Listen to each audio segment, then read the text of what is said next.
Hello everyone, this is Saye and welcome to part 2 of abstract orchid drawing.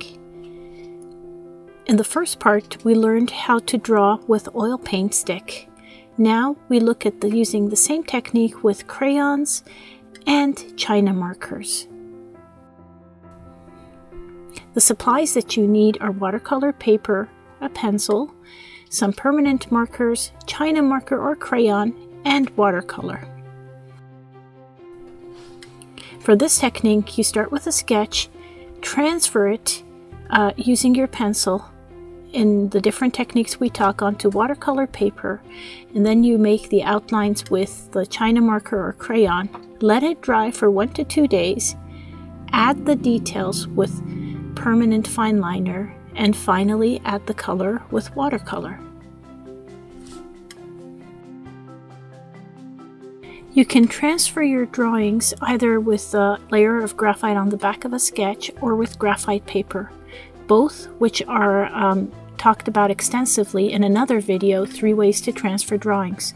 So take a look at that. Now to put the outline with crayon, you're just going to use regular Crayola crayons. I got these at 99 cents at a stationery store. Just like what we've done before, mark the outlines. This technique works on the fact that your outlines are in a wax-based material like crayon or chyna marker, and your color is provided by watercolors, which is water-based.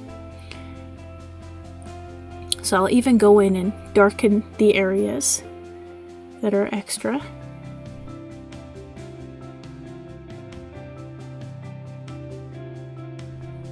Chyna markers are available in most stationery stores, and they are used to make marks right on everything from coffee pots to parts.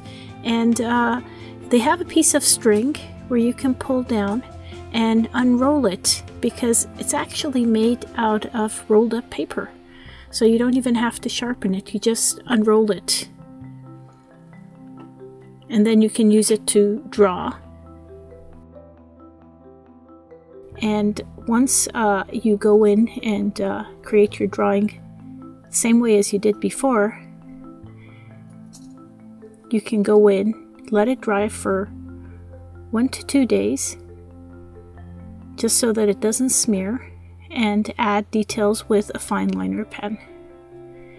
Now this is the same exact process that you've looked at in the part 1 of your abstract orchid drawing, available on the YouTube channel, so take a look at that, and it's using the same exact technique.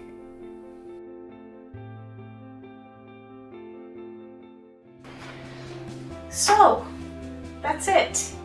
Congratulations, and hope you enjoyed that process. Let's take a look at the final results.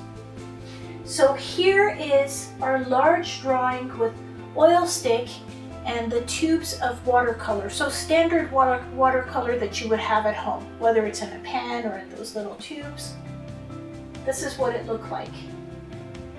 And it's pretty similar. The other 2 that we tried, one was the first one with crayons and watercolor.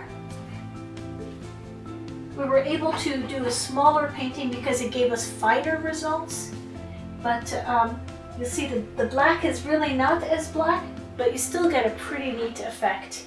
And the second one was the chyna marker, which is those grease sticks. And again, interesting results, but I still think the most dramatic one is with the oil stick. And but again, the important thing is that you make art with supplies that you already have. It's the creativity that counts, and the fun that you have doing it. And I hope this inspires you to make beautiful, beautiful art. If you like this video, don't forget to give it a thumbs up. And for more in this continuing series that I'm going to be posting, subscribe to my YouTube channel. If you want a written version of just the process that we went through, that's going to be posted on my blog at sayesanstudio.com. And please follow me on Facebook and Instagram. Until next time, be creative, and I'll look forward to seeing your beautiful work.